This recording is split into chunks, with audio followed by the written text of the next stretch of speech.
because I don't know how many people done heard the story about me and my brother. You know what I'm saying? Us fighting in the cell when we was locked up, and I almost killed him in the cell. And so a lot of people ask me, you know what I'm saying, what is our relationship like today? You know what I'm saying? So I really wanted to get on here and hit on, I really want to talk about that, but at the same time, it's a message behind what I'm about to say.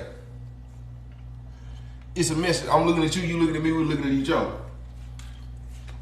And y'all do me a favor, double tap the screen real quick. Double tap the screen. Pow, pow, pow, pow. Okay, so boom, look, check this out. I'm gonna start this with saying, quit feeling like you are obligated to someone just because they're your family. Because what people don't seem to understand is family will mistreat you too. Family will manipulate you. Family will take advantage of you. Family will push the boundaries on you before a stranger.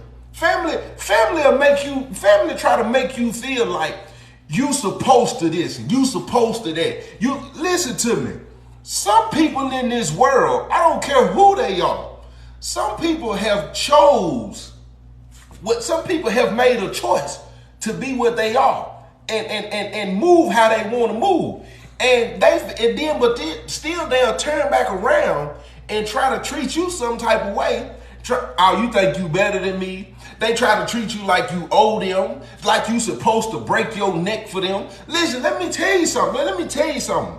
See, my brother's situation, that if anybody done paid attention to when I tell stories, my brother is probably one of the most sensitive stories or things to talk about. And you know what I'm saying? Because that's my sibling. You know what I'm saying? We grew up together, slept in the bed together. We used to take baths together. You know what I'm saying? We did everything. This is the guy I used to look up to when it came to shooting basketball. So it's a very sensitive subject when it comes to, you know what I'm saying, how my brother choosing to live at this point. You know what I'm saying? But look, let me tell y'all something. Let me tell you something. Before we got locked up, I remember my brother pulling up on me. He had never let me drive his SS. I'm trying to give y'all some background real quick so you can understand what's going on in this thing. When he pulled up, he let me drive the SS. First time he ever let me drive the car. But the whole time we was riding, you know what I'm saying, he was being quiet the whole time. By the time we get back to the house, I'm like, man, bro, I'm finna go on in the house. Like, you came and got me. You ain't even talking about nothing. Finally, he pushed the dashboard and he started crying. I was like, man, what's going on, bro? You're here punching things. You know, as long as you're here punching things. As long as you don't feel like punching on people, you gonna be all right. And he said, bro, I said, what's wrong? He said, man, bro, I blew the money. I said, now, wait a minute. You did what? He said, the money is gone. He said, I ain't got number $10,000 left. My brother at this point, before he told me this, I know my brother had to been worth about $250,000. You know what I'm saying? If not $250,000, he at least had $175,000 for sure. So with him telling me now he only got $10,000, of course, it raised questions in the whole family. Where has all the money gone? But at this point, I didn't realize my brother had started deteriorating mentally. My brother was born premature. The doctors will say, you know, some people who are born premature, I don't know what it is, but later on in life, it's like a switch turn. And it's almost like, you know what I'm saying, they go back into a child form type in the mental. I don't know how to explain it. I'm not a doctor. But look, check this out. So later on, when we ended up in the cell together in prison, he was still deteriorating. But at this time, as a sibling, as a brother, it's even harder to accept that because I'm trying to say this and say that, and it's like he moving some type of way, he treating me some type of way. It's hard to accept that when it's coming from a sibling because I'm expecting the same type of relationship we've been having. You know what I'm saying? The same kind of understanding we've been having. Now it's almost like he acting like it's hard to comprehend what I'm trying to say to him. So he get out before me. I'm calling home. Listen, when you doing time, you don't always want to call home to bad news. You don't want to call home to people telling you stuff that's gonna make it hard for you to do your time. That's why I didn't do the majority of my time trying to have no girlfriend. I call and talk to people, you do your thing. But I'm not trying to have no girlfriend because I'm not trying to call and then you not answer your phone and then I'm trying to wonder if you with somebody else. I'm not trying to do my time like that. Well, let me tell you something I done learned since I've been home. It's the same thing since I'm home. Don't be calling my phone all the time with bad news. I can't handle it. I can't take it. It affects my energy. It affects my peace. It affects my creativity. It affects my joy. It affects me. It affects my day, how I move. It affects me making money. And then that's really that's gonna be the biggest problem right there. You affecting how I make my money when you calling my phone constantly talking about stuff that's affecting my energy. Before you call people, listen to me. If you're one of them people that's always passing along bad news, when you dial that number, do you ever think to yourself, we don't want to hear that? Do you ever think to yourself, man, they ain't got time to be dealing with that? You calling giving people bad news while they on their work, while they on their way to work. You calling giving people bad news in the morning when they trying to get themselves together. Don't nobody want to hear that. Don't know. And then it be stuff that could have waited. It don't even be real. It don't even be stuff that you really should. You just like to call and pass this stuff on. Quit calling my phone like that. I done cut off plenty of people. Just on the strip for you only want to call and talk about unnecessary stuff. So look, check this out. So finally, when I get out, right? When I get out of jail, when I get out of the penitentiary, I had already been hearing about my brother sleeping on people's porch. My brother always asking people for money. My brother always bumming, asking for cigarettes. My brother this, my brother that. I just did 10 years straight. Do 365 times 10. That's what I just did. Listen to the point I'm finna make. Because a lot of people don't know how to love self. They don't know how to put self first. I'm not saying be selfish, but it's some points in your life where you need to be to yourself. You need to gather yourself. And people automatically assume after doing 10 years, I was the one who was supposed to come home and save my brother immediately. It seemed like did nobody care what my mental was? Did nobody care about what I had going on? If I needed to get myself together, what I did have, what I didn't have. Everybody said, oh, boo home. He gonna make sure he's straight.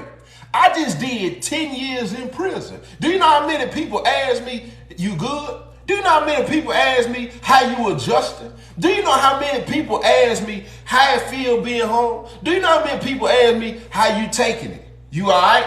Guess what they was asking me? What's the first thing you ate? Where you you done got you a job yet? That ain't got nothing to do with nothing. Do you know how hard it is for a person who just did 10 years to walk back into the world, into society and adjust? The penitentiary alone is its own little world. It's got its own little lingo. It's got its own politics. It's got its own way of life. You got to move different. When you come home from prison, I don't care who you talk to, who you know that done went to prison, if they done told you the truth or not. I don't know if they didn't want to be vulnerable. I don't know if they didn't want you to know that they was having problems adjusting. But let me tell you something. If you done a certain amount of time in the penitentiary, when you walk home, it is a huge adjustment. And people already, listen to me. People, you got to keep in mind when I left, how people dressed. You know what I'm saying? The lingo that was going on in 2007, where people hung out, things that was going on. You got to understand when people go to prison, it's like they die. They die a mental death because they're not able to grow with the world. They're not able to grow with society.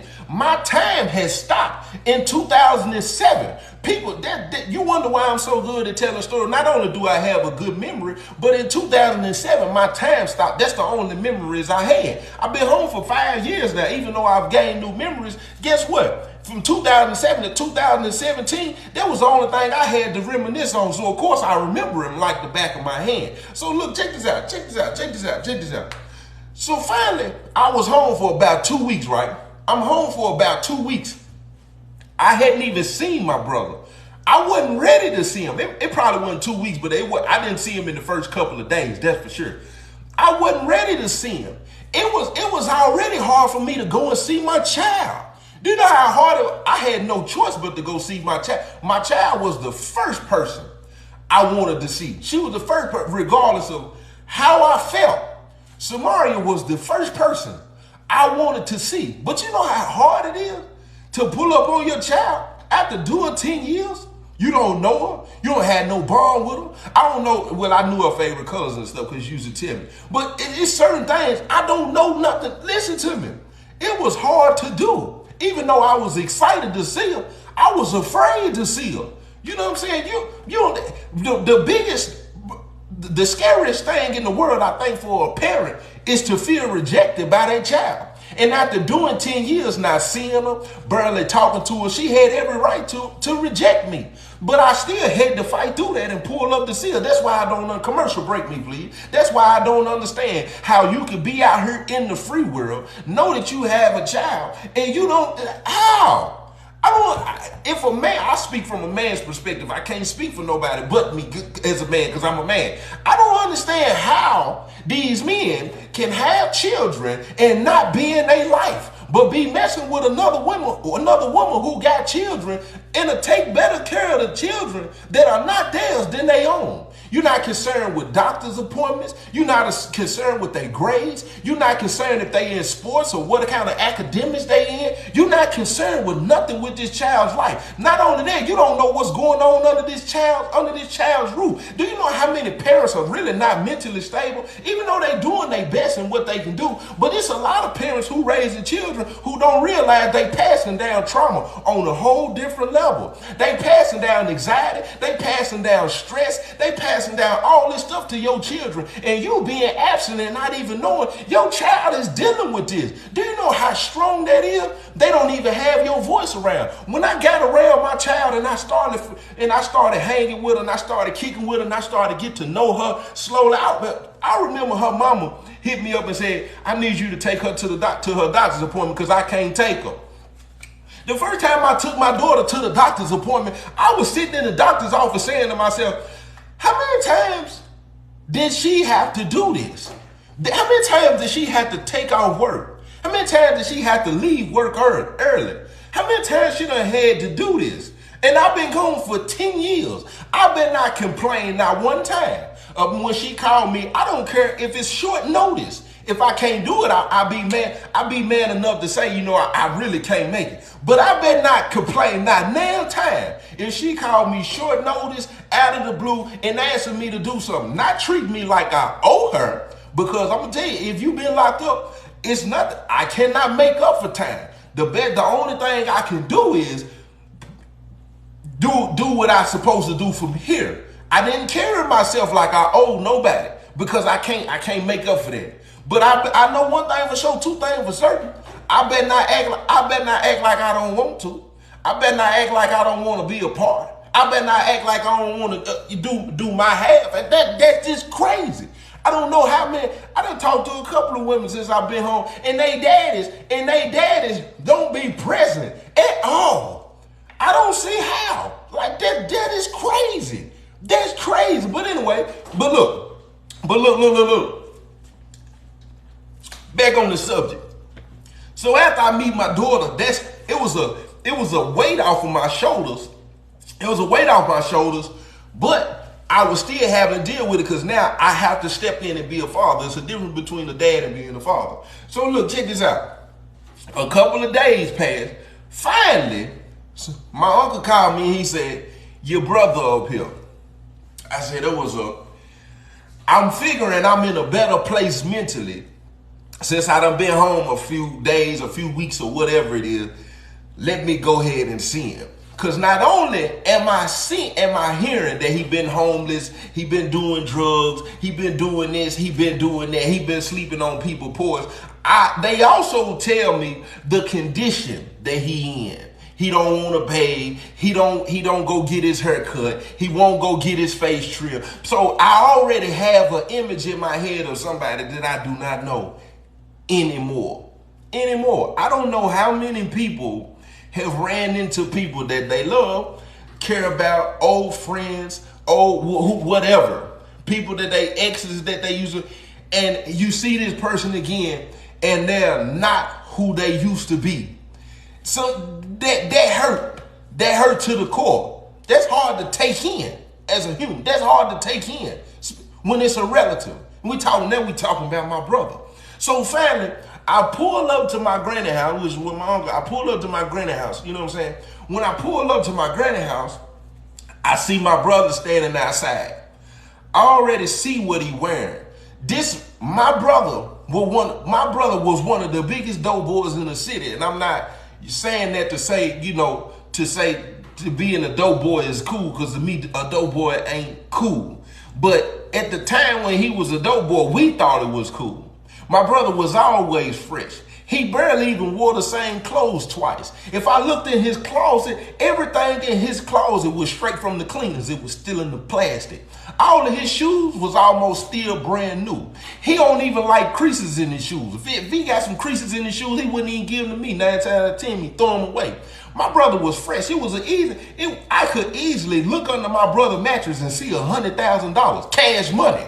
Easy. This is the brother we talking about. My brother was one of the best, I guarantee you, in the state when it come to basketball. When it come to shooting that rock, my brother was the truth. So now we're talking about all of these things have disappeared. They don't exist no more. This person that I'm describing to you right now, he is completely gone. I can't even hold a conversation with this dude. So when I pull up and I see him immediately, I'm devastated. You're talking crushed on a whole nother level. Me and my brother was in the cell together maybe 2 months at the most, if that. And then, yeah, I somewhat know. I'm finna explain it. We was in the cell together for maybe 2 months. You gotta keep in mind, when my brother left prison, I still had like six and a half years to go. So I ain't seen my brother in 6.5 years. I had on 6.5 years. I had only talked to him once since then. And I'm gonna tell you the reason we ended up having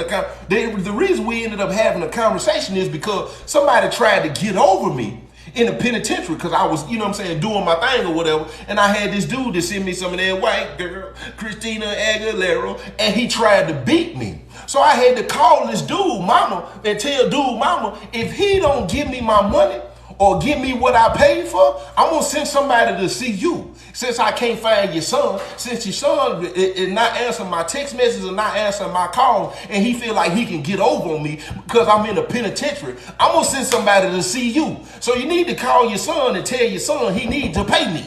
And so she do that, and dude get in touch with my brother. When he get in touch with my brother, he give my brother the money. And guess what? When I called my brother from the penitentiary with 6.5 years left, after we done already had this scuffle, guess what my brother tell me?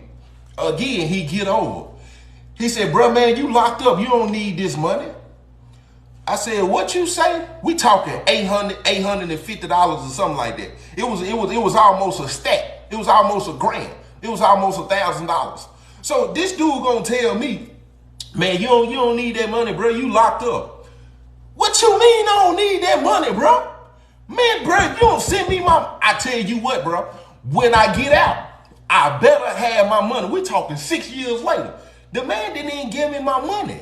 He didn't give me my money. So look, check this out. Now I'm out. I'm pulling in the driveway. I see when a person who homeless, when they out in their sun start changing the color of their clothes. I could tell he had been wearing these clothes for some time. His hair all on his face, his hair all on his head. I get out of the car. I'm looking at him, he looking at me, we looking at each other, right? And I'm trying to hold my composure because I'm gonna be honest with you. I'm hurt to the point where I want to put my hands on him. That's because that's a sibling love. It ain't that I want to hurt him. It's a what's wrong with you?